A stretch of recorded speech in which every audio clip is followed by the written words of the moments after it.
اور سونامی آنے کی شکل میں یہ ان کی زمین ہل جائے گی، سو یہ دھس جائیں گی. جو آپ کا گھروں سے ویسٹ نکلتا ہے، باتھ روم والا ویسٹ، یہ سارے کا سارا ہمارے دریاؤں اور نہروں میں جا رہا ہے. یہ گورنمنٹ کی نااہلی ہے. اور پھر سب سے زیادہ جو ہیں یہ دو دریا کے سامنے سے شروع ہوتے ہیں اور انڈیا کے بارڈر تک جاتے ہیں. سو یہ مینگرووز جو ہیں یہ کیونکہ جھاڑی نما ہوتے ہیں، تو یہ جب سونامی آتی ہے تو یہ اس کو دبا دیتے ہیں، روک دیتے ہیں. السلام علیکم، جی ٹی وی ڈیجیٹل کے ساتھ میں ہوں آئمہ خان.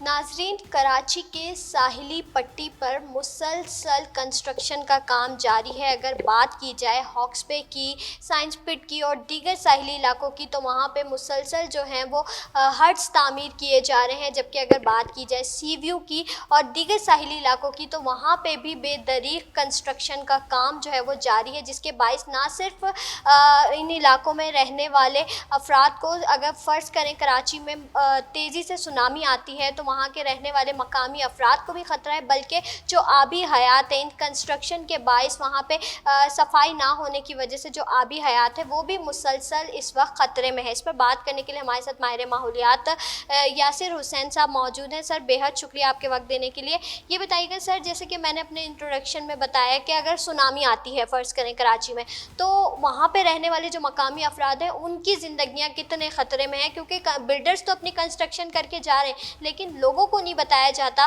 کہ اس طرح کی اگر سچویشن ہوگی تو ان کی زندگیاں کتنے رسک پہ ہیں. تو کراچی ساحل پہ ہے، اور اس کا مطلب یہ ہے کہ اگر سمندر کی طرف سے بڑی لہر آتی ہے، سائیکلون یا ارتھ کوئک جو سمندر کے اندر ہوا ہے، زلزلہ آیا، تو اس سے سونامی جو ہے برآمد ہو جاتی ہے. اگر وہ آتی ہے تو کیا ہوگا؟ تو یہ فلڈ کی صورتحال ہوگی شہر کے اندر. سو وہی ہوگا کہ جہاں جہاں پانی بھرتا ہے وہاں پانی بھرے گا. تو اس میں پورے علاقے آپ کو پتہ ہے، اور صدر کو کہا جاتا ہے کہ وہ کافی نیچے علاقہ ہے، اور پورا کراچی آہستہ آہستہ جو ہے وہ دھس بھی رہا ہے، سو اور نیچے ہوتا جا رہا ہے. سو اس کا مطلب یہ کہ اور خطرے کی گھنٹی ہے یہ، کہ اگر سونامی آیا، جیسا کہ بارش سے فلڈ آتا ہے اسی طرح سے سونامی والا بھی ایک فلڈ کی صورتحال پیدا کرے گا. اب جتنی چیزیں اس کے آپ سمندر کے کنارے بڑی بڑی اونچی عمارتیں بنا دیں گے، اور جیسا کہ ابھی پلان ہے کہ 17-18 ٹاورز بننے ہیں، اور وہ ٹاورز جو ہے نا وہ صرف سینڈ پہ بنے ہوئے ہیں، یعنی ریت پہ بنے ہوئے ہیں، ان کے نیچے پتھر نہیں ہیں. تو یہ ایک طرح سے آپ اس کو یہ سمجھیں کہ یہ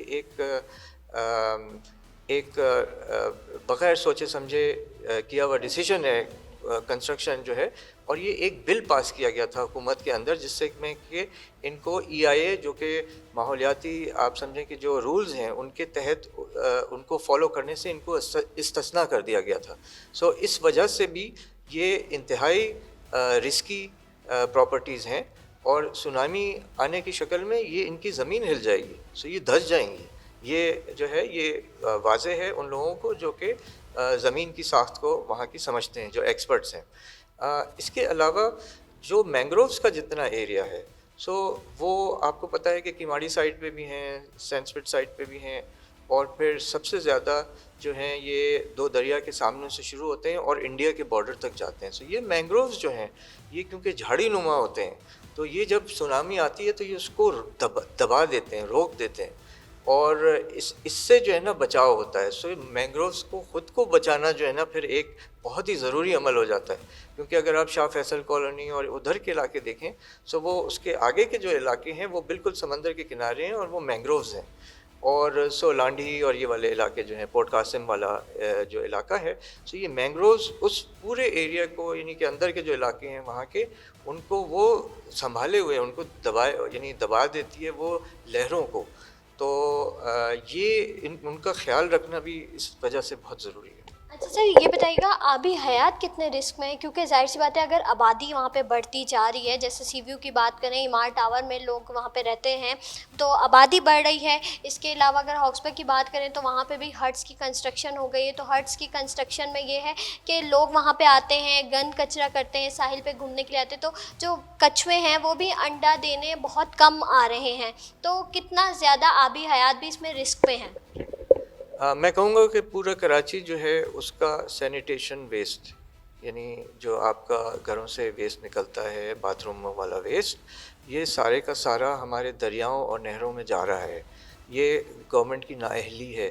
80 اور 90 کی دہائی میں یہ انہوں نے شروع کیا تھا کہ صاف پانی کے دریا میں جو ہے انہوں نے یہ گندا انفیکشن والا پانی جو ہے نا یہ چھوڑنا شروع کر دیا تھا، اور ابھی تک یہ پریکٹس جاری ہے. ان کا ابھی تک کوئی ارادہ نہیں ہے کہ اس کو الگ کریں. تو لہٰذا سمندر میں پورے کراچی کا فضلہ جو ہے وہ جا رہا ہے. تقریباً 7-8 مقام ہیں جو ہم نے خود دیکھے ہیں. یعنی مرینا کلب کی سائٹ قیوم آباد سے لے کے آپ 2 دریا گھومیں اور پھر اس سائٹ پہ آ جائیں تو خیابان سحر ہے، پھر وہ جس جگہ پہ بلاول ہاؤس ہے اس کے سامنے جو کلفٹن اربن فارسٹ ہے، ان جگہوں پہ آپ دیکھ سکتے ہیں کہ یہ گٹر سیدھا جو ہے سمندر میں جا رہا ہے. اس کے علاوہ یہاں پہ ڈمپ بھی کیا جاتا ہے. تو ان ساری عمارتوں کا جو ساحل پہ ہیں اس کے علاوہ پورے شہر کا فضلہ جو ہے وہ جو آبی حیات ہے، مچھلیاں ہیں، کیکڑے ہیں، ان سب کو اس نے بھگا دیا ہے. سو ابھی بچے کچے رہ گئے ہیں. تو اگر آپ مچھیروں سے پوچھیں کہ ابھی مچھلیوں کا کیا حال ہے تو وہ کہیں گے مچھلیاں تو بھاگ چکی ہیں کب کی، اب ہمیں دور جانا پڑتا ہے مچھلیاں پکڑنے کے لیے. تو یہ اس میں پانی میں جو ہے آکسیجن کی کمی ہو جاتی ہے اس فضلے کی جانے کی وجہ سے. اس کے علاوہ ایلگی آ جاتی ہے. سو وہ اس میں ایک چمکدار ہرے رنگ کا اور نیلے رنگ کا اس کے اندر کلر بھی آ جاتا ہے. تو یہ وہ چیزیں ہیں جس کو کہ کنٹرول کرنے کی ضرورت ہے. کہ WSB جو ہے وہ KWSC ہو گئی ہے اب، اس کا کام ہے یہ میئر صاحب کو اس کا نوٹس لینا چاہیے. سیپا سندھ انوائرمنٹل پروٹیکشن ایجنسی جو ہے اس کو دوسروں کے اوپر ڈالتی ہے کہ یہ تو شہر کا کام ہے. سو یہ اس طرح سے وہ اپنی ذمہ داری بھی لینے کے لیے تیار نہیں ہے، اور اس کا نقصان جو ہے وہ پورے ماحول کو ہے، سمندر کو ہے، اور یہاں رہنے والوں کو سب سے زیادہ ہے کیونکہ وہ بیمار ہو رہے ہیں اس وجہ سے. بالکل، ماہر ماحولیات یاسر حسین صاحب جو ہیں وہ اس وقت ہمارے ساتھ موجود تھے اور ہم سے خصوصی گفتگو کرتے ہیں. ان کا یہ کہنا ہے کہ ہر فرد کو جو ہے وہ اپنی انفرادی طور پر اس بات کی ذمہ داری جو ہے وہ نبھانی چاہیے کہ شہر کو جو ہے وہ صاف ستھرا رکھا جائے، جبکہ جو ہمارے حکومتی ادارے ہیں انہیں بھی جو ہے وہ اپنی ذمہ داری سمجھتے ہوئے سمندر کی جو صفائی ہے اس کا بھی خیال رکھنا چاہیے، جبکہ ساتھ ہی ساتھ ماحول کو بہتر بنانے کے لیے ماحول دوست اقدامات اٹھانے کی بے حد ضرورت ہے.